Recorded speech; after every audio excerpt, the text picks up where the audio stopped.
In the turbulent 1960s, millions of young Americans tuned in, turned on, and dropped out in their quest to create a new peace and love generation. The straight-laced Vincent Bugliosi was virtually untouched by this social revolution. But for Charles Manson, it was like discovering gold. On March 21, 1967, Manson is released from Terminal Island Penitentiary near Los Angeles.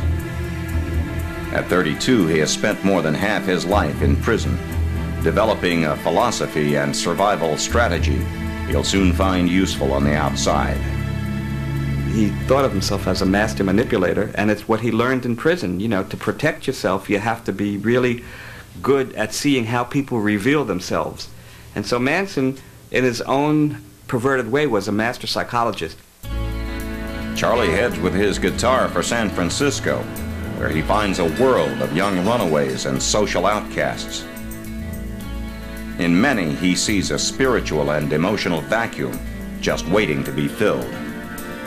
With his songs about self-realization, his gift of gab, and the help of psychedelic drugs, Manson quickly finds a following, especially among impressionable young women.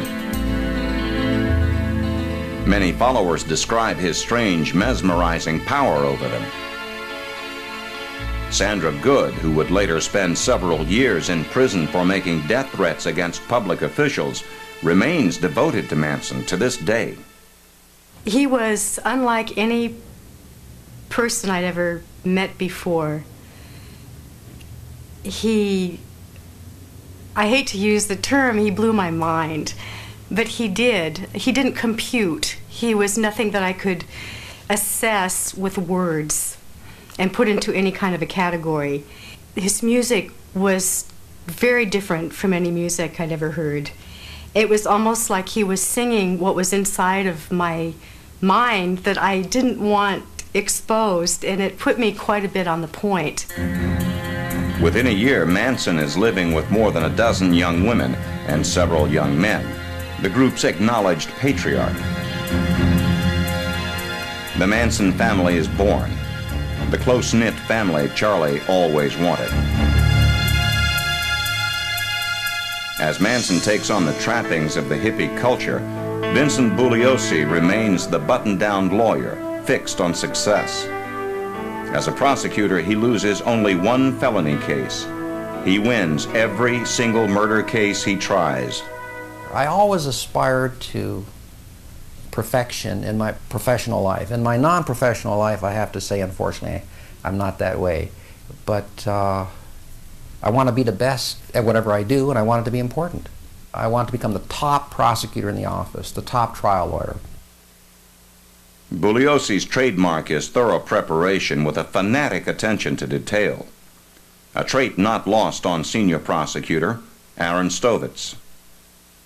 I don't want to be a psychologist and say that he was obsessive, but Vince was a very, very meticulous individual in the sense that he wanted to dot every I and cross every T.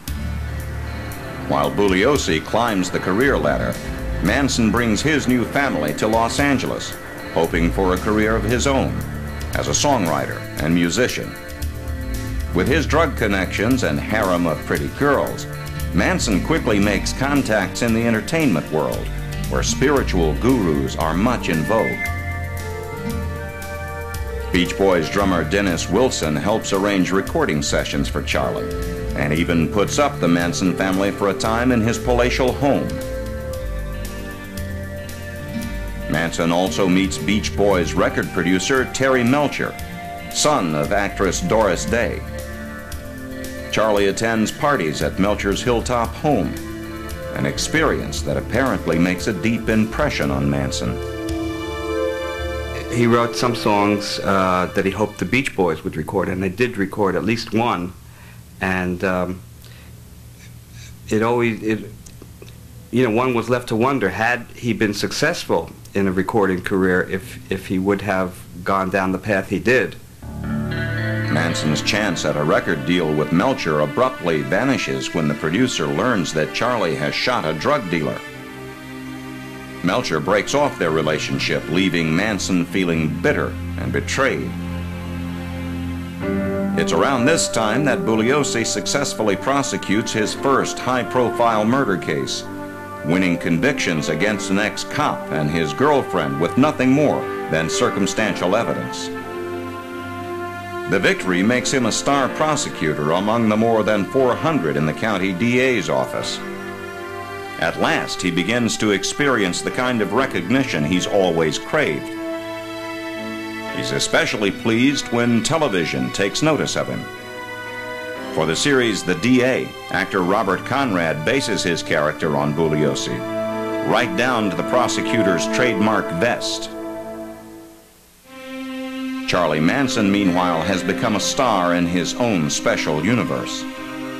With his growing family, Manson has taken up quarters at the Spahn Movie Ranch, operated by an old blind man in the hills northwest of Los Angeles. It's a playground of horse corrals and old movie sets, remote enough for uninhibited drug use, group sex, and hiding weapons.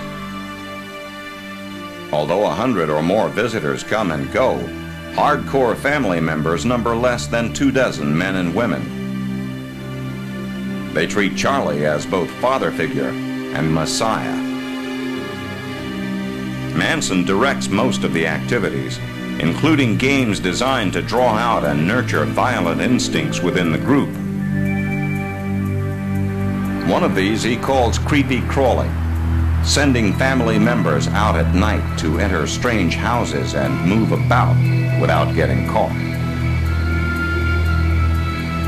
On the evening of August 9, 1969, he orders 4 members of the family to put on dark clothes and arm themselves with knives. Manson then sends the 4 on a mysterious mission, a mission whose aftermath will soon draw Vincent Bugliosi into Charlie Manson's astonishing world. The designated family members are Charles Tex Watson, former football star and student body president; Susan Atkins, once a topless dancer, now the mother of a 10-month-old child; Patricia Krenwinkel, Bible student and Sunday school teacher; and Linda Kasabian, mother of a small child now in the communal care of the family and pregnant with another. They drive to the house where Manson once attended parties thrown by producer Terry Melcher. But Melcher no longer lives there. The house in the dark canyons above Beverly Hills is now occupied by a beautiful young actress named Sharon Tate. August 10, 1969. Newspaper articles and TV newscasts send a shocking story around the world. Actress Sharon Tate, the 26-year-old wife of film director Roman Polanski, is found stabbed to death in an exclusive neighborhood above Los Angeles while Polanski is away on business. Their unborn baby, due in 2 weeks, dies with her. 3 close friends of the couple are also viciously cut down. Jay Sebring, noted Hollywood hairstylist, shot several times. Abigail Folger, heir to the coffee fortune, stabbed 28 times. Her boyfriend, Wojtek Frykowski, stabbed 51 times. A 5th murder victim, teenager Stephen Parent, is found in his car outside the house. After visiting the property's caretaker, he's been shot 4 times in the head. Blood is everywhere, including the front door, where Sharon Tate's blood has been used to write one word: pig. News of the slaughter grips Los Angeles, sending special fear to the wealthier neighborhoods. Then, less than 24 hours after the Tate murders, another killing frenzy takes place 10 miles away in the Los Feliz Hills. Business executive Lino LaBianca is found dead in his luxurious home, along with his wife, Rosemary. This time, the stabbings totaled 67. Police find the word war carved on one of the victims' stomachs. Throughout the house, written in blood, are the words "Rise," "Death to Pigs," and "Helter Skelter." The LaBianca murders add to the media frenzy, fueling speculation about a gang of murderers rampaging through the city.